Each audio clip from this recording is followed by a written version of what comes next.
record now. There we go. So, welcome to Meet with an Expert Introduction to Income Taxes. I am Gabby Pringle Owanaka, the Assistant Director of the Student Money Management Center. And let me begin by welcoming you all to this highly requested information session. The Student Money Management Center serves students all on all three campuses. We bring you programs such as the one tonight and so much more throughout the year. Please follow us on Instagram, Facebook, and YouTube. Our handle is at TW Maroon Money. Along with us this evening, we have Shay Meeks, one of our Maroon Money mentors, and our expert presenter this evening, Dr. Megan Burke, and I will introduce her in a moment. Just some housekeeping items to pass along. A recording of this info session will be posted on our YouTube channel within 2 to 3 days, business days. Please feel free to ask questions throughout the presentation. Use the chat feature while Shay will be monitoring it, as well as you can unmute yourself and ask questions. Dr. Burke is perfectly fine with that. And I think Loki prefers that. Be sure to, Just go. yes. Be sure to switch your view to speaker view so you may see the speakers and the slide deck throughout the presentation. This could be found in the upper right-hand corner or maybe on the side of your screen. A short 6-question anonymous survey at this session will pop up when you leave this webinar. I ask that you please complete it because your feedback helps us improve the programs for the students. We want to host presentations and events that you are wanting from us. So, introducing our speaker, Dr. Megan Burke. Dr. Megan Burke loves accounting. She has wanted to be an accountant ever since middle school. She has a BS in accounting from Virginia Tech, a Master of Accountancy from the College of William and Mary, and a PhD in accounting from Virginia Tech. She also holds an active CPA license. That's why she is here talking about this and not me. She since earning her PhD, she has taught at Old Dominion University, Texas A&M Commerce, and Marist College. Marist. Marist, thank you, Marist. Marist College, before coming to Texas Women's University in August 2020, where she currently serves as an associate professor in accounting at the Mack College of Business and Entrepreneurship. Her husband earned his doctorate in accounting from the University of Scranton and teaches accounting at the University of Louisville. With their 2 children, the Burke family spends a lot of time outside swimming, fishing, and riding bikes. Additionally, they are obsessed with Legos. Dr. Burke has also spent a decade starting in high school as a volunteer EMT and then paramedic. Thank you for being here, Dr. Burke, and I will turn the program over to you. Perfect. Yeah, as Gabby said, feel free to just stop and ask me questions as we go. This one is really designed to be a beginner's guide to individual taxes. So really just sort of the basics of what you need to know to, get your federal tax obligations taken care of. As they said, I'm an associate professor here in the Mack College of Business and Entrepreneurship. Everybody's most important disclaimer, though, I am a CPA, but I am not your CPA, right? So I'm just giving you some general tax information tonight and not tax advice like tailored to your specific situation. So do feel free to ask me questions, but again, not your CPA. So not tax advice you should just be relying on to file your tax return. I know we have some Beta Alpha Psi people here tonight, so quick QR code to take you to a thing to go fill out for some attendance. So just if you're trying to get a point for Beta Alpha Psi for being here, there is your QR code to get to the attendance form. So let's just jump in and talk about why we're even here, right? So why do we care about taxes? And the answer might be, well, because I have to pay it, and so that's why I care. But you're giving your money to the government, right? So you should know how much you're really paying sort of the hows and the whys. So you can be a better informed voter, so you can be a better informed citizen, and so you can really just be a better informed consumer, right? If you want to reduce or limit the amount that you're paying in taxes, you need to know what that actually looks like, right? So you can take advantage of the system, right? And work within the rules to minimize your tax burden. That's perfectly legal, right? That's not tax evasion. We call that tax avoidance, right? And that's legal to do, but to do that, you have to actually know what the system looks like. So the government really uses the tax system to encourage or discourage certain behaviors, right? So what are some suggestions there, right? We want you to buy a home instead of renting. So we make mortgage interest deductible and property taxes tax deductible.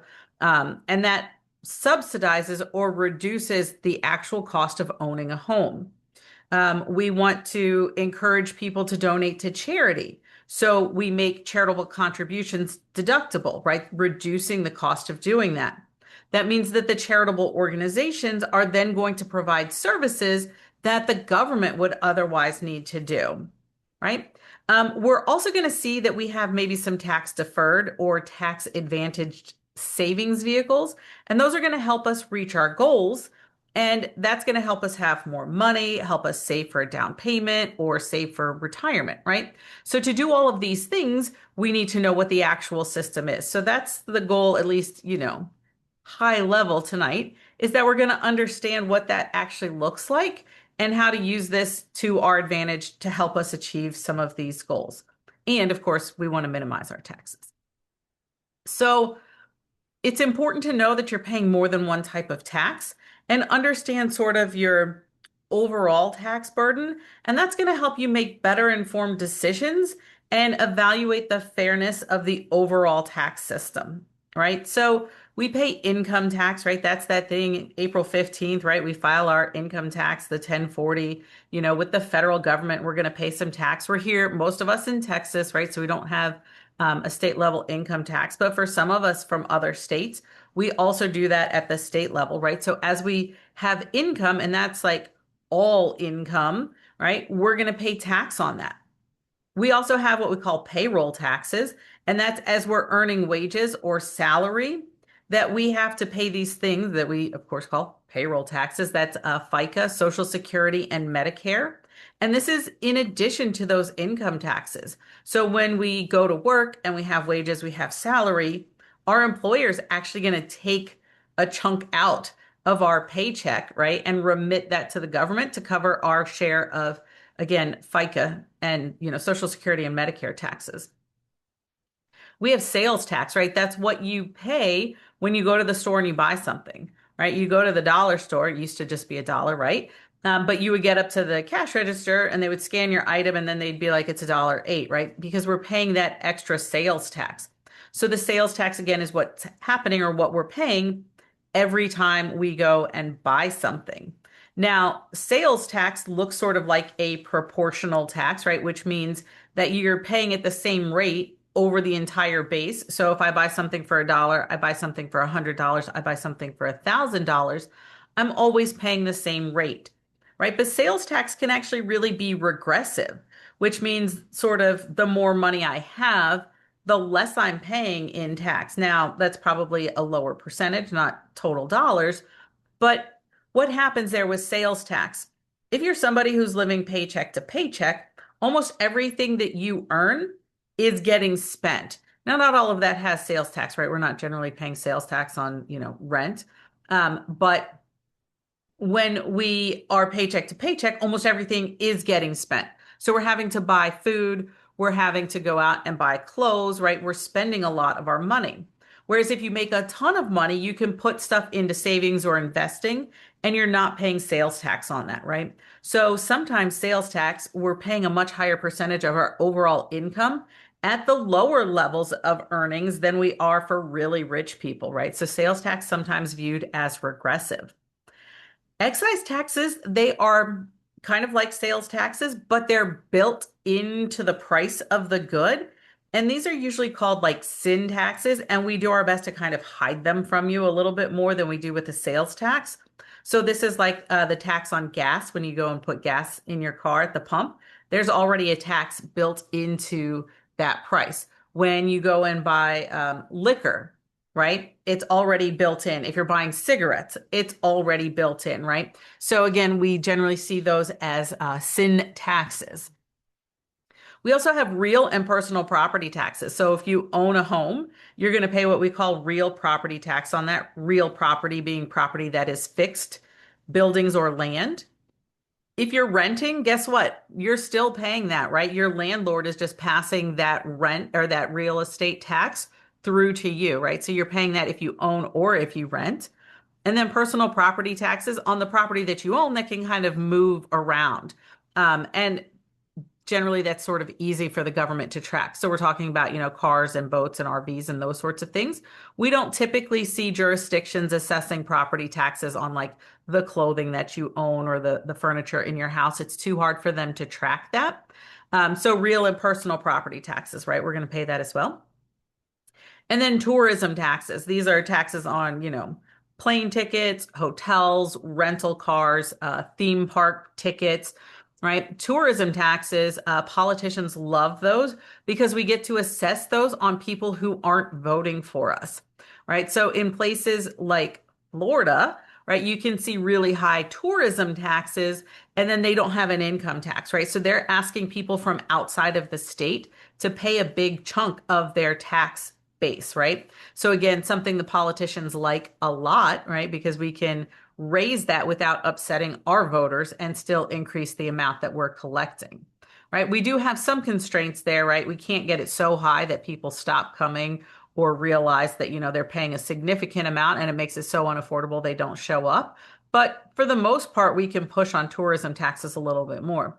Excise taxes, we have a little bit more ability to adjust excise taxes. It doesn't show up quite as easily, so taxpayers, voters don't always see the change there quite as much. So we're going to see some there as well. And on some of these, as an informed citizen, you have to be careful when politicians start to talk about things like real property taxes.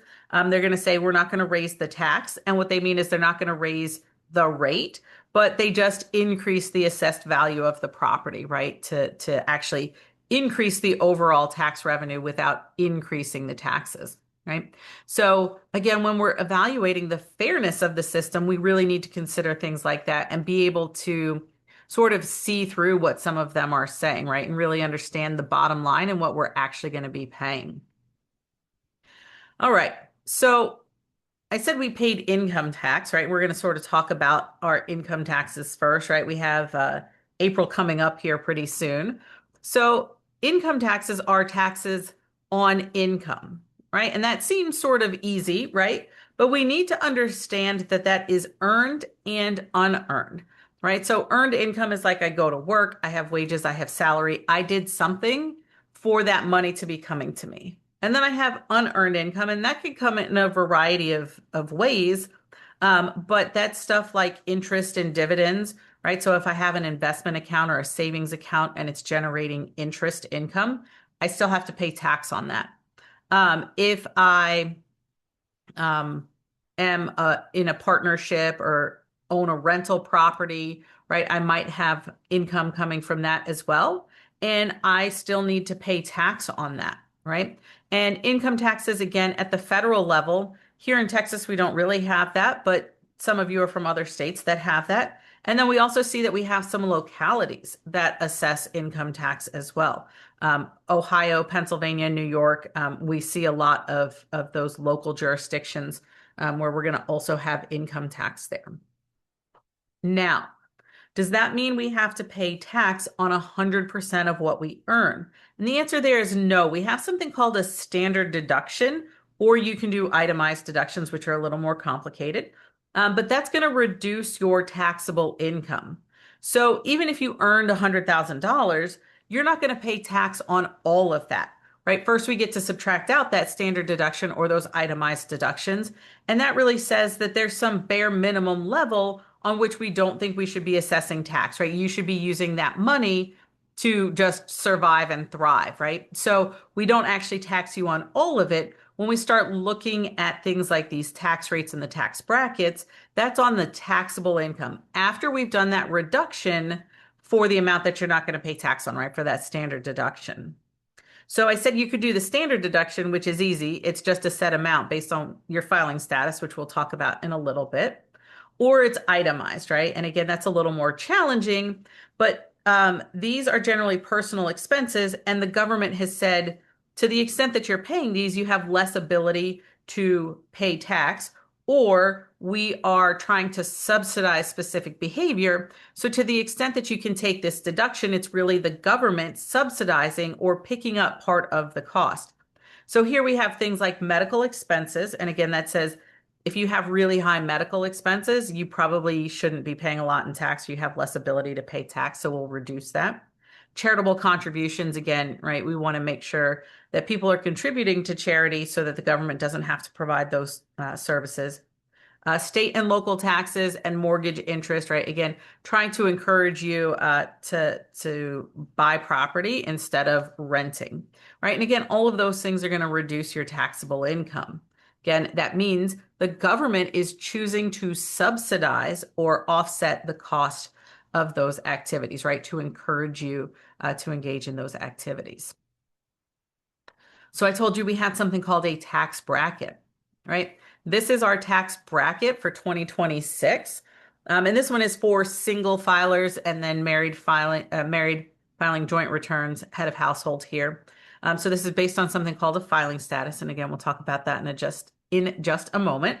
But this says that it is a progressive tax rate. And what does that mean? That means as you have more income, as we get higher and higher down here, the tax rate is also increasing. So as you have more income, you pay at a higher tax rate as well. So if you're single and you currently have taxable income, and that means after you've taken your standard deduction of right here, $105,700.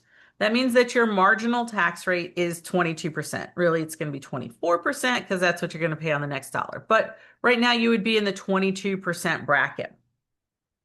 So let's say your boss asks you to stay late and you're going to earn an extra $100, right? We're all the way at the end of the year. It's December 31st, right? And we're going to pay you an extra $100. So how much additional tax are you going to pay? Does that mean $22 because you're in the 22% bucket right now? Does that mean $24 because it moves you up into 24% here? Or does that mean that you were paying tax at, say, 22%, right? On the whole thing, right? So maybe if we said you were here at 22%, does that mean you were paying 22% on the whole thing? So that would be, 105,700 times 22%, or, just over $23,000 in tax. And then you're going to earn an extra 100. So that means that now you're in the 24% bracket. And so now everything gets taxed at 24% and your tax bill becomes $25,400, right? So that difference there is $2,138, right? So earning an extra $100 means I'm going to pay an extra $2,000 in tax. That doesn't make any sense at all, right? And so that's not at all how the system works. That is, however, what a lot of people think, right? So there are a lot of people who are like, oh, I'm right here. I'm at 22% right now. If I earn $100 more, I'm going to be at 24% and I'm going to owe all this tax because now everything's going to be taxed at 24%. So that means I don't want to take on, this extra, work. I don't want to stay late and earn the extra $100 because now I'm going to owe all this tax. I just don't want to do it. Or I don't want that raise because I'm going to pay more in tax, right? And so you'll hear people say this, but that's not what happens, right? And again, sort of doesn't make sense. And I showed you here like a totally ridiculous case, right? Like I earn an extra $100 and now I owe $2,000 in tax, right? So I basically have to pay $2,000 to go to work, right? And that's not what we do. That's not how these brackets work, right? So what does this actually look like? Well, the actual tax on $105,700 is just under 18,000, right? And if you earn an extra $100, the tax becomes 17,990, and the difference is just that $24, right? That you're paying $24 in tax on that extra 100. Not that everything now becomes taxed at 24%, right? So then the next question is like, how do I get those numbers, right? How do we do that? So if I have $150,000 of taxable income, again, that's after my standard deduction, we are at a marginal tax rate there at 24%, right? But what does that look like? Right? Again, people sort of incorrectly believe that means the whole thing is getting taxed at 24%. And I just showed you that that doesn't make any sense at all, right? So that's not what we do. What do we actually do? We had all of those bans, right? And so those bans really said that the first part of this, that first like $12,000, is taxed at 10%. And then we have a little bit more, right? And then that gets taxed, right? So 10% to start, and then 12% for that next bracket, right? And then we go up, and then that part's taxed at 22%, right? Up to that number we were looking at before, that 105,700. And then everything above that was getting taxed at 24%, right? So we just move a little bit at a time, right? And we get to our total tax there. So if we earned 150,000 though, that's not really what we pay, right? We said, 28,600. But if our earnings were 150,000, we also have a standard deduction, right? And that reduces it. And then we look at that 130,000, right? And what do we need to do with that? So right back here, we paid total tax 28,600 and we had taxable income of 150,000. So that's really about 19% in tax, right? So 150,000 times about 19% will get you to this 28,600. So our average tax rate there is that 19%, even though we were really in that 24% bucket, right? And again, that's because we get to take advantage of those lower tax rates at the bottom, right? And again, this sort of speaks to this idea of ability to pay. The more money you earn, the higher your taxes should be. And that's in total dollar amount and in rate, right? You should be paying at a higher rate. But it does say that there's some amount here at the bottom, right, where you really shouldn't be paying that much in tax, right? So we see those lower brackets. So again, about 19% at the bottom. Again, we have that standard deduction, right? And that says, let's take some off the top, right? Let's not even pay tax on that minimum bit, right? Like, let's take that out and say you need at least some money to live off of, right? And so you shouldn't have to pay tax on that. If your earnings are under, 16,000, we think you shouldn't be paying federal income tax, right? If you're a single taxpayer. So this would then mean we have 133,900 in taxable income, right? And we would go through that same exercise, only now at the end, there's a little bit less that we need to pay tax on, right? Because we have that reduction, right? And so with that standard deduction, now our average tax rate actually goes down to about 16%. And when we really start to look at the fairness of the system, and we want to say whether or not, we think the politicians who are running and talking about their tax platform, we want to look at that sort of effective tax rate or average tax rate. I'm paying $24,700 in tax, federal income tax, right? Again, we have all these other taxes on earnings of 150,000, and that's about 16%. Do I think that's fair? Well, it depends on what everybody else is paying and those sorts of things. But that's the amount that you want to look at when you say, do I think this is fair? Right? What is that effective tax rate or an average tax rate? Right? So some people maybe have portfolios that are primarily in like state and local bonds, and they're earning something called tax exempt interest, right? And so they don't have to pay tax on that. But they're going to have a lower return, right? So those types of bonds have a lower interest rate than buying, say, a corporate bond, right? So there's a trade-off there. And so we have to look at all of that, right, to make that decision about whether or not, again, we sort of think this is fair. So that's just sort of quickly how we run through these brackets and how this works, right? So I earn an extra $100. I'm not paying $2,000 in tax, right? I earn an extra $100. I'm actually paying $24 in tax, right? So we go ahead and we work the overtime. We go ahead and we accept the raise, right? We don't turn down a raise because we think it's going to cause us a huge tax bill, right? That's just sort of incorrect thinking. Now, there are some very strange edge cases where, like, you cause threshold problems for some credits, and you can cause some of those situations where you end up owing more in tax than you earn in income. But it's a very, very narrow set of circumstances where that happens. Right. So, for the most part, this is what we're looking at. Right. We do still get to take advantage of those lower tax rates. And so we're going to say yes. I mean, we might say no because it's New Year's Eve and we're like, I'm out, like I'm not working extra, but we're not going to say no to that because we think it's going to cause some sort of crazy tax thing to happen. All right, let's talk about like logistics here, right? That's more like, here's how this works. Most of you aren't going to do that calculation yourself, right? Most of you are going to put this thing into like TurboTax or something and it's going to spit out an answer at you. But I want you to know where it's coming from so that you can check that and say, yes, I think that number seems reasonable, right? Like who knows how much, like AI, TurboTax or whoever you're using, TaxSlayer, whatever it is, how much, like AI they use to do some of that programming, right? And it might be hallucinating, returning some slop. So I want to make sure that you understand like what that number should be and sort of how to check that for reasonableness, right? But again, let's talk about like logistics here. So we file our individual tax returns on something called a Form 1040, right? And that is due on April 15th. Now, that's kind of maybe there are some additional days, right? If that falls on a Sunday, right, it bumps out to the 16th. If it's a federal holiday, right, we can push it out a little bit more, but roughly it's due on April 15th.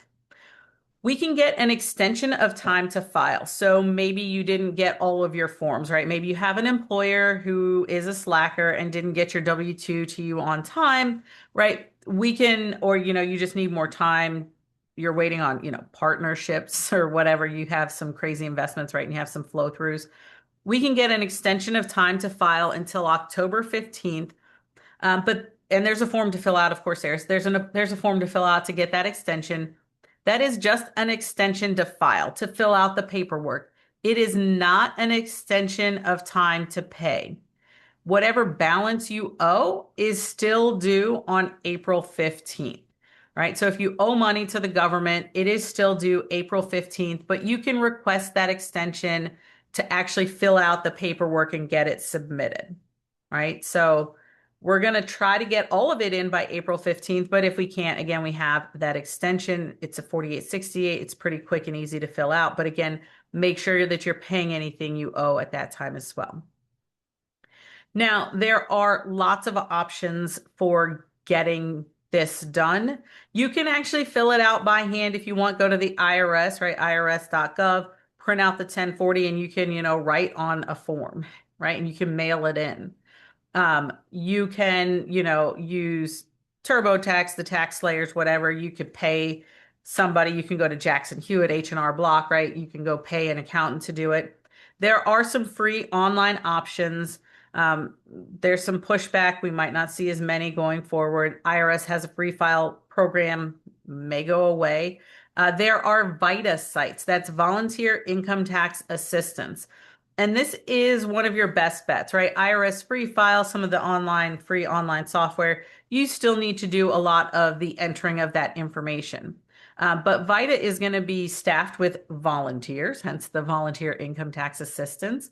And you're going to give them your tax documents. They're going to ask you some questions. You're going to fill out some forms for them, some basic information, and they will file your tax return for free for you. Usually you can find a VITA site at, United Way has a lot. But if you just, do a little Google search there, IRS VITA sites, you'll find something that'll pop up and we'll do a VITA locator for you. Gabby's got it right there for your free tax prep. United Way Denton has a site, right? You can go through there. There are other sites as well around. If you're not close to Denton, Dallas, Houston, they're going to have VITA sites as well. You can also sometimes find TCE. The AARP will have sites and they'll let you use that for free filing as well. So there are a lot of resources out there for you to have access to free filing and with people who know what they're doing and have been trained. So if you're like, I get that there's free software, I still don't know what I'm doing. Those are great options. So be sure to reach out there. And then down here at the bottom, I have publication 17. This is from the IRS. It's a pretty thick book, but it's your individual income taxes, and it's written in plain English. So they try not to write it, in like tax jargon, and they try to limit the amount of times like they're referencing code sections and regulations, right? They really just try to, again, in sort of plain English, explain to you what's going on, where to go to find the forms, what you need to fill out, what's going to be taxed, those sorts of things, right? So publication 17 is an amazing place to go if you're trying to learn more about taxes. You're trying to fill out your own taxes, that's going to help. Um, it's a great resource, right? And again, sort of plain English. All right, so who needs to file a tax return, right? So we're going to get this done by April 15th. We're going to do it on our 1040. We need to do that in 2025, right? If our gross income was above about 15,750, right? So if we are single and we earned more than about $16,000, we're going to need to do that. For something called head of household, right? It's a little bit higher. Married filing joint, right? We have pretty much double the single rate. It used to not be that way. There used to be something called a marriage tax penalty. You paid more in tax by getting married. And then married filing separate, it's really low, right? They're going to penalize you for filing separate there. Now, this is just if you have to file a return, right? So if you've earned more than this, you are required to file a return. What if you earned less than this? You may still want to file a tax return. You would want to do that if you had federal income tax withheld. So let's say we have a job, right? We have a part-time job while we're in school. They've been withholding income tax from us and we earned like $10,000, right? We're under this threshold, but we still want to file a tax return to get all of that withholding back, right? That's my money. They took it from me. The government is not entitled to that. I want to file the tax return to get that back. The same would be true if you made any estimated tax payments. You shouldn't have done that if you're going to be below here, but maybe you did. So if you had tax withheld, you've made estimated tax payments, go ahead and file. If you qualify for the earned income tax credit or the additional child tax credit, or if you qualify for the American Opportunity Tax Credit. So we have a couple of tax credits that we call refundable. That means it can essentially create a negative tax, and you can get a tax refund even if you didn't pay anything in on those credits. So if you qualify for any of those credits, you're going to want to file the tax return so that you can get that money, right? Even if you're under that $16,000, right? So you must file if you earn more than these numbers, but if any of those other situations apply to you, you should also go ahead and file. Now, this has this thing here that says, your filing status. So like, what are all of these things? Well, our filing status is based generally on our marital status on the last day of the tax year. So you are single if you are not married on the last day of the tax year. You could also be something called an abandoned spouse and be single, but that's obviously a more complicated issue, right? And it's sort of what it sounds like. You are married, but you essentially haven't lived in the same residence as your spouse for the last 6 months of the year, right? You're essentially separated, but just like on paper, you are not. You can be single there. Married filing joint, we're obviously married and we are filing a tax return together. Married filing separate, we are married, but we are filing two separate tax returns. There are a lot of penalties for filing separate. We raise thresholds, we eliminate the ability to take certain deductions, right? We generally try to discourage people from doing this, but you would want to do this if you had questions about what your spouse is reporting, or you're separated for whatever reason, but you can't qualify as, an abandoned spouse. So when we do married filing joint, we are what we call joint and severally liable. And what does that mean? That means that I can be on the hook for anything that my husband owes to the IRS. And they can come after one of us or both of us.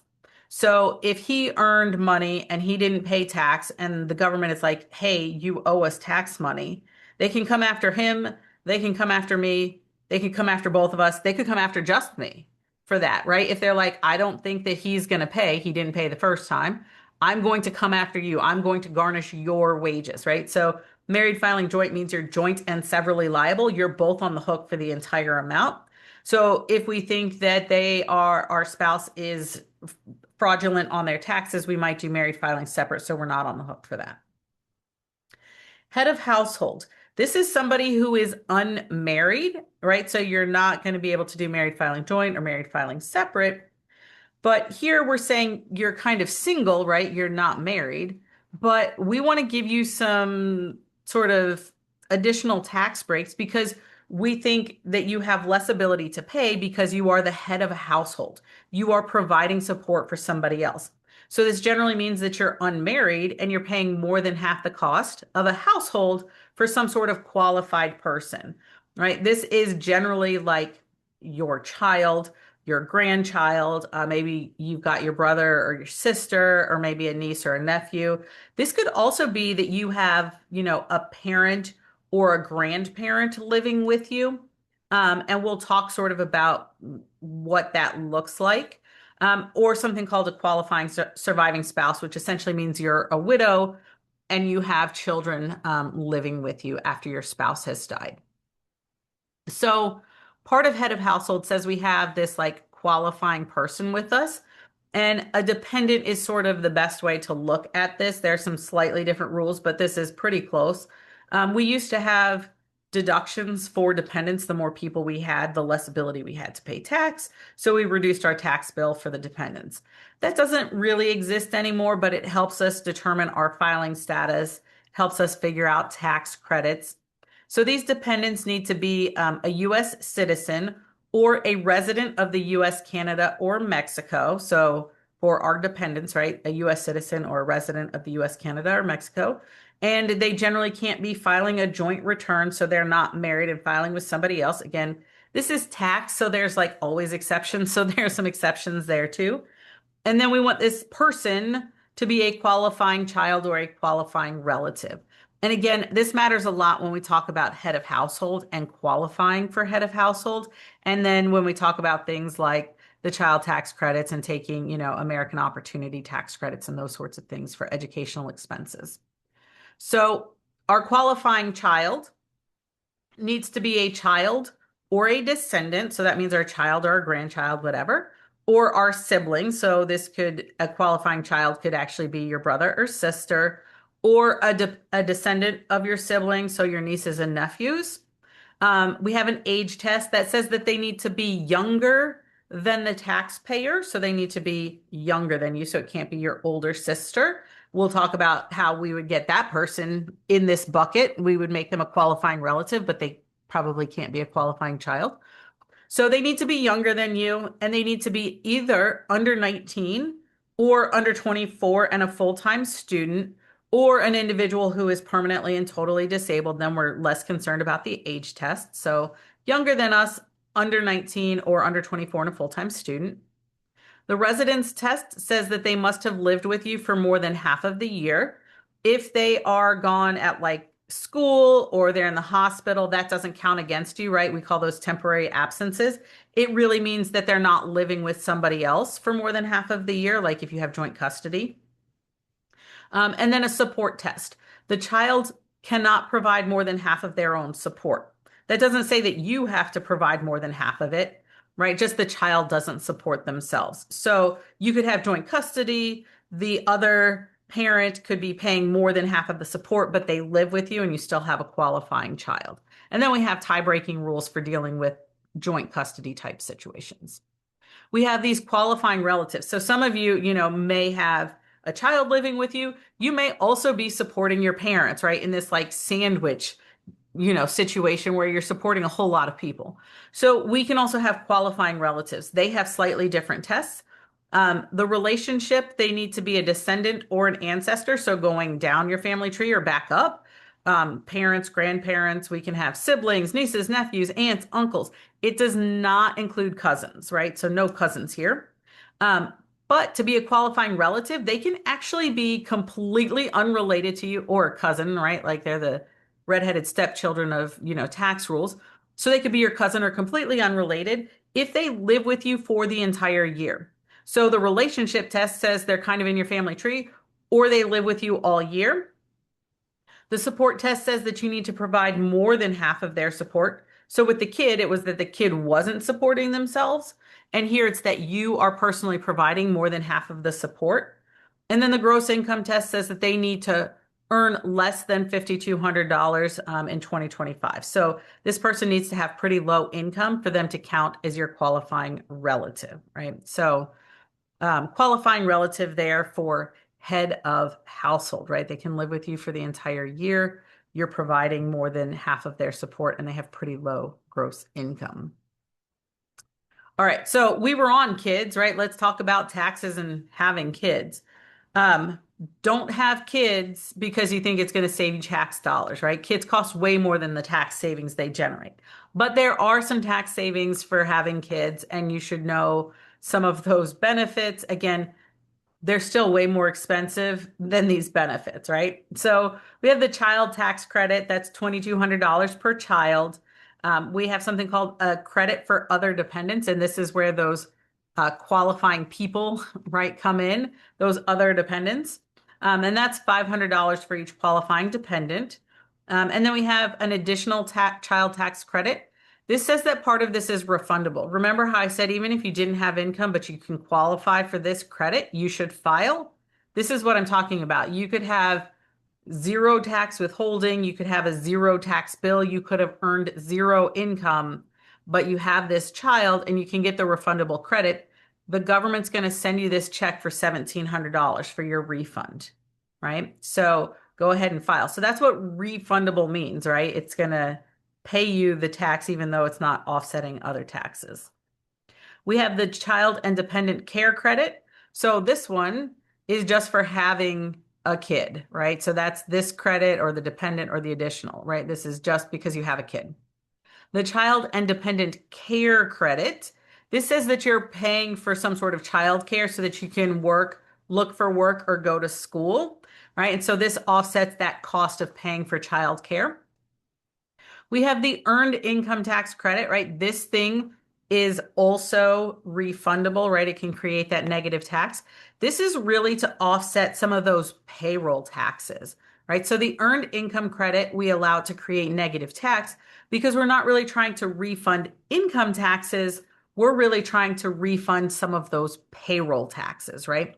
So if you qualify, again, file the tax return so you can get that back. And then I have this filing status here, head of household, taxes and having kids, because it can move you from single over to that head of household, which gets beneficial tax rates, improved credits, those sorts of things, right? So be mindful of those options. Some other things people usually like to ask about side hustles, right? So like, you're driving for, Uber or Lyft, you're doing DoorDash, whatever. You are charging people to, do nails or provide whatever services for people, mowing lawns, whatever it is you do, right? Side hustles. We're earning income and we need to pay tax on that. And we do that on something called a Schedule C, and we attach that to that Form 1040 we talked about before. Sometimes we can get a 1099 for this. And that is a tax form like the W-2 that you would get when you earn wages. You would get a 1099 here, and that's for when we're a contractor, right? Again, when we're driving for Uber or Lyft or DoorDash, right? So those entities will aggregate what you have been paid and they're going to send you a 1099 and that says, here you go, we've paid you $2,000. You need to report that on your tax return and pay taxes, right? They send a copy to the government so they know that you've earned that money, right? And they're going to match that up and they're going to say, you should have reported that. We want to see it. The plus side here is now we can deduct associated expenses, right? When we were an employee and we had a W-2, we can't deduct the cost of going to work, right? Those aren't things that we can deduct. But here, once we're a contractor, we can deduct any of those necessary expenses that we incurred to generate that income, right? So if we're driving for Uber or, Domino's Pizza, we're paying for gas, we have wear and tear on our car, those sorts of things, we can now deduct those expenses. So we're not going to pay tax on the full amount, right? We're going to offset with some of our expenses. We then have to pay income tax, but now we also have to pay something called self-employment taxes. So remember lots of slides ago, I said we paid payroll tax, right? When we earned wages or salary. Well, if we're working for ourselves, we're not paying that, but we really do.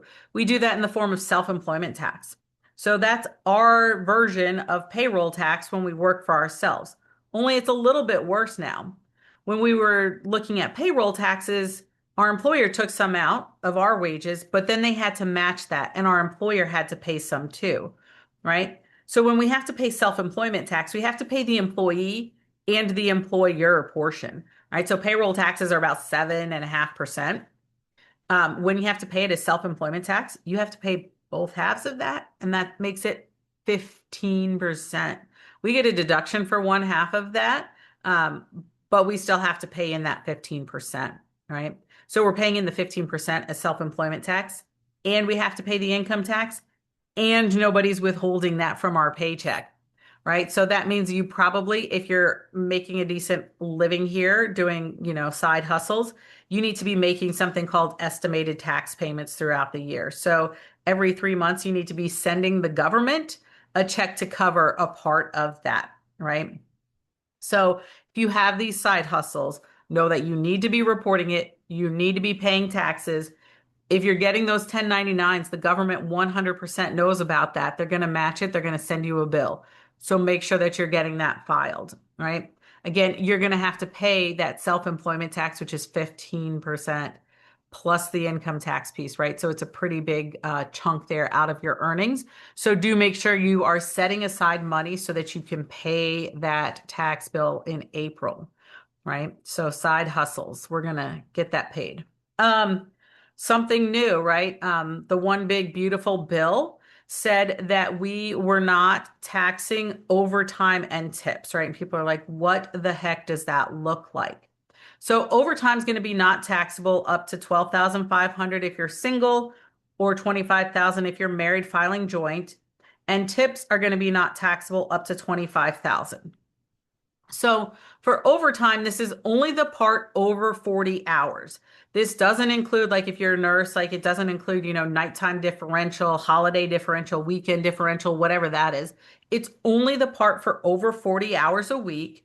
And it's only the overtime piece, right? So if you get paid time and a half when you go over 40 hours, it's just that half piece that becomes non-taxable. You're still going to pay tax on the straight time, right? So if your normal hourly rate was $10 an hour, in overtime you're making 15, you're just not paying tax on that $5 extra, the bonus piece, right? For tips, it has to be a job that is normally tip, you know, based, right? So your waiting tables, your bartending, whatever. The tips have to be voluntary tips. It does include things like tip sharing. And if you're adjusted gross income, if you earn a lot of money, so if you have income over $150,000, these benefits would be phased out. So you wouldn't get as much benefit, and your overtime and your tips go back to being taxable if you're earning more than $150,000 a year. What else do people like to ask me about here? They like to ask me about scholarships. Scholarships are generally tax-free if you're using that to pay for tuition, required fees, enrollment fees, other sorts of required course fees, so books, supplies, and equipment. So sometimes you'll see stuff like, faculty listing a whole bunch of books as required, and then they'll be like, oh, that's not really required. Falls in here so that, scholarships can be tax-free to the extent they cover that. If you see programs requiring specific laptops, right, then that becomes part of this where it's tax-free if you're using a scholarship to cover that. It is taxable, though, if it's covering room and board, right, tuition and food. If it is, that you're using it for travel for like a study abroad, if it's for things listed as optional for your course or your program or your university, it becomes taxable. And then it's also taxable if you're required to perform services in exchange for that, right? So if you're required to teach class, or if you're required to conduct research for it, that portion becomes taxable as well. So to the extent that you have a scholarship and you're using it to pay your tuition and your fees, buying books, it's going to be tax-free. We do have some educational subsidies, right? And that means when we subsidize, we reduce the cost, right? So student loan interest, when you graduate and you start paying back your student loans, a portion of that is interest. Some of that interest is deductible, reducing your taxable income, right? Which reduces your tax bill. We have some educational savings bonds. The interest on those would be tax-free. Um, you can get a deduction for work-related education, including mileage. This really applies when you talk about Schedule C, if you have some educational expenses there. Um, Tax-free student loan repayment. So if you have an employer who's repaying a portion of your student loan or reimbursing you for having repaid part of your student loan, that can be tax-free. Your employer can be paying some of your educational expenses, so maybe they pay part of your tuition. That can be tax-free. That's up to $5,250 worth of benefits there from your employer. In 2025, student loan forgiveness was still non-taxable. So if you had, PSLF, a public student loan forgiveness program or whatever, and you had part of your student loans forgiven, that would be non-taxable. But starting in 2026, student loan forgiveness is going to be taxable. So if you had a $10,000 loan balance and you had it forgiven under something like PSLF, you now have $10,000 of taxable income and you have to pay income tax on that forgiven debt, right? So starting in 2026, this year, right, that's what that's going to look like. We have some other opportunities as well. We have things like 529 plans, so you can put money in there, or your parents could have, your grandparents, and the earnings are tax-free to the extent that you use it to pay for school. If you have children, you can be putting money in there. You don't get a tax deduction now, but it can, generate returns tax-free. Tuition reduction. So if you have any sort of tuition remission, that's generally tax-free. Again, if you're involved in a program and you get some tuition remission, that's generally, again, tax-free. And then we have some tax credits. Again, some of those are refundable and it reduces the cost there, reducing your tax bill. The American Opportunity Credit, just the first 4 years of school, up to $2,500 per student. So if your parents are still claiming you on the tax return, you have a sibling who's in school as well, that's $2,500 per kid in school. The lifetime learning credit is $2,000 per tax return. So if you have multiple children in school, that's just $2,000 one time this year on the tax return, not $2,000 times each student. Now, these are tax credits, and we've talked about some deductions as well. So a tax credit there is a dollar for dollar reduction in your tax. We calculated our tax. We then reduce that. A deduction means we're reducing your taxable income. And that means the benefit is based on that marginal tax rate, that like 22, 24% we were looking at before. So if your taxable income is $100,000 and your average rate is 20%, so your total tax is $20,000. If we have a tax credit of $5,000, that means we had a $20,000 tax bill. We subtract $5,000 off of that and we owe or we have tax of $15,000. When we have a tax deduction, that means we reduce our taxable income. So we had taxable income of $100,000. We took $5,000 off and now our taxable income is $95,000 and our tax bill is $19,000. So a $5,000 credit would get you $5,000 worth of benefit. A $5,000 deduction, you multiply by that by your tax rate, say 20%, and the benefit there is then $1,000, right? So we should understand the difference between those two when, again, we're evaluating tax policy. A refund, when we file our tax return and people are like, yay, I got a refund. That really means you provided an interest-free loan to the government, right? And they held on to your money all year and you could have been using it, right? It doesn't represent the total amount of tax you pay. That's your tax liability, right? You might have a balance due. We owe money. know that there might be some penalties there. We call that an underpayment penalty. Some people like a refund because you're like, I can't save otherwise. And so I use that to pay for vacation. I use that to buy books, next year's tuition, whatever it is. So some people like a refund, but do know that it is an interest-free loan to the government, right? So income taxes, what do we want to know? It's progressive. The more you make, the more you pay. Marginal tax rate, we don't have to pay 24% on the whole thing. We're not paying $2,000 because we earned an extra 100. And there are some benefits in there, right? So those are sort of the key takeaways I had for us. All right, I did want to quickly run through payroll taxes and what this looks like. I think it's really important if you haven't gotten a check yet, what that looks like, right? So we have those payroll taxes, right? And it's like 7.5%. So we earn $1,000. What does that look like? Well, they're going to take out about 7.5% or $15, right? Reducing our check. What else do we need to do? Well, we might need to pay that. The first part there was the Medicare piece, and then we're going to pay our Social Security tax. So I did that separately, right? So there's our 7.5%. It's reducing our take home pay, right? That's the big blue chunk here, right? And then what else do we need to do? Well, they're going to actually withhold our federal income tax, right? So they take some of that out to make sure that we're actually compliant with the tax system, right? So they're going to take some of that out and reduces what we get to take home, right? Our part of the pie getting smaller every second. We probably have to pay for some insurance, right? Some of our health care, right? And that's going to be a big chunk, right? But what happens? That actually comes out before tax. So while it's a big chunk, it meant that this federal income tax withholding piece got a little bit smaller, right? Because it reduced our taxable income, right? So at least it comes out pre-tax, right? So we don't have to pay tax on that. So the government is subsidizing that, right? So it's done before tax, so we reduce our federal tax withholding. So it's not quite as bad, right? What else could happen here?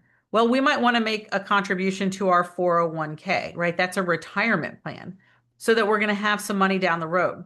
So you could take out a really big chunk here. I know I went with something like pretty substantial, right? But again, it's before taxes, right? So it's reducing that federal tax piece here, right? So they're reducing taxable income, but it doesn't reduce the part that payroll tax is getting assessed on, right? That's still getting assessed on the whole big piece right there, right? And so our take home pay keeps decreasing, right? Again, we're saving a lot for retirement. That's probably good for us, right? But right down here, I have a tax calculator. If you're like, hey, I'd really like to know what my paycheck is going to look like when I start working, this is a great place to go just to very quickly sort of see what your take home is going to be, right? So you can actually know what you should be paying in rent, right? What's actually affordable? What could you have as a car payment, right? Those sorts of things. Um, I have other stuff, but we've run out of time tonight, right? So if we do another one, we'll talk about, retirement plans and why I have this really big chunk here, this really big chunk going to our retirement account, right? So sometime I'll spoil it for you. We can use a 401k. This was based on a one-time $10,000 contribution to our 401k plan. And after 30 years, we were able to get that $10,000, just a single $10,000 magical gift from our grandparent at graduation in 30 years to $300,000, right? So time in market, not timing the market, but we'll save that for another one, right? We'll come back and do another one. So a couple more things just on regular taxes. Uh, W-4, that's how much your employer should withhold. If they give that to you, you need to fill this out, right?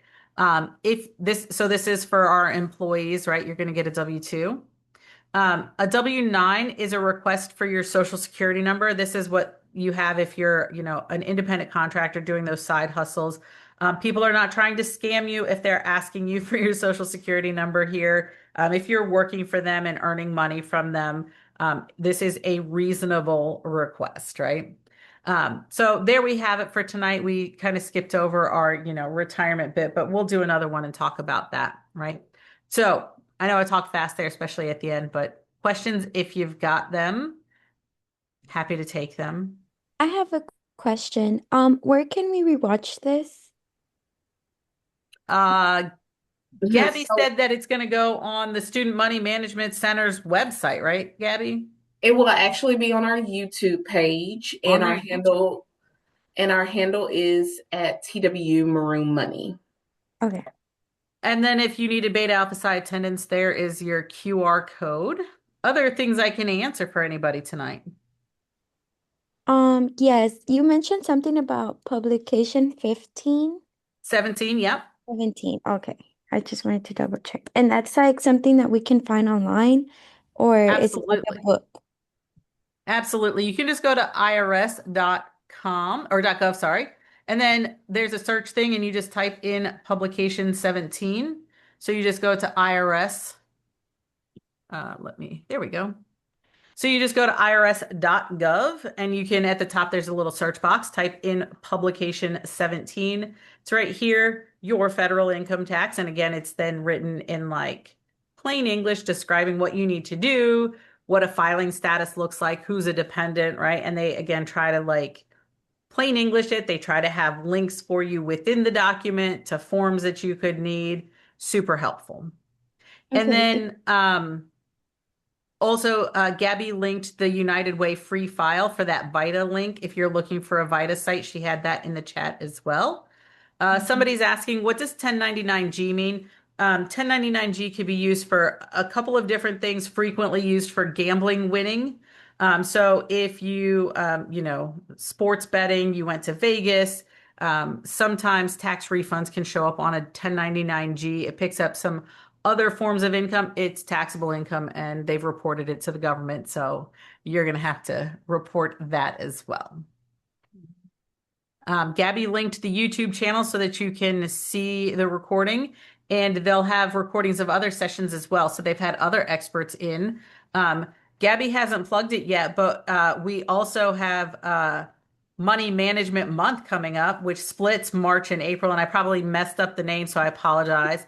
But we're going to learn all about being financially literate, good with our money. We're going to learn some about budgeting and just fiscal responsibility, which I also love in addition to taxes. So, tons of fantastic events through March and April, like the middle of March to the middle of April, and you should 1,000% participate. And the Houston and Dallas campuses not left out on that, right? We do a ton of events there. I know last year you had some like really good gift cards from grocery store. Yes, we Some good did. swag, yeah. Yes. So, yes, it's called Maroon Money Month, and it will start March 16th and end on April 16th of this year. So you'll go to spring break, and when you come back, that's when the greatness will start with our Student Money Management Center. This year, I will announce it. Our theme is like a Las Vegas. So it says, Ooh. Welcome to Maroon Money Month 2026. Go all in on financial knowledge. And so please attend our events. We will have those posted on Instagram, Facebook, my TWU, as well as TWU calendar of events. And they're excellent. You should attend the programming. Participate in the events. Get yourself some, I don't know what we have lined up this year, some grocery store gift cards. I don't know. Um, Dining dollars and stuff. They're amazing prizes, I feel like.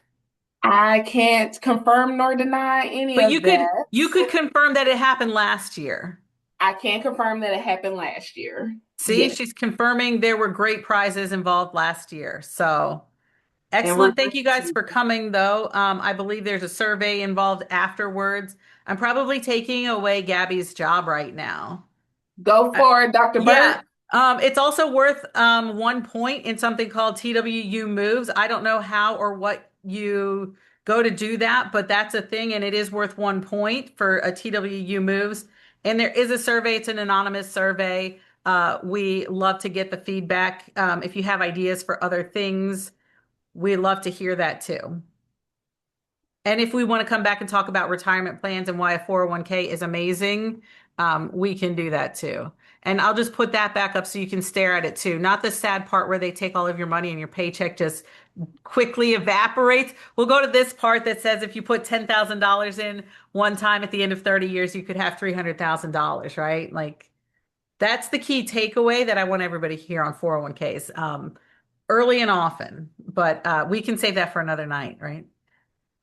Yes, we can. And Yeah, you can put it in the survey. We read them. So we do it read would them. be by popular demand. Excellent. And I'm going to stop recording.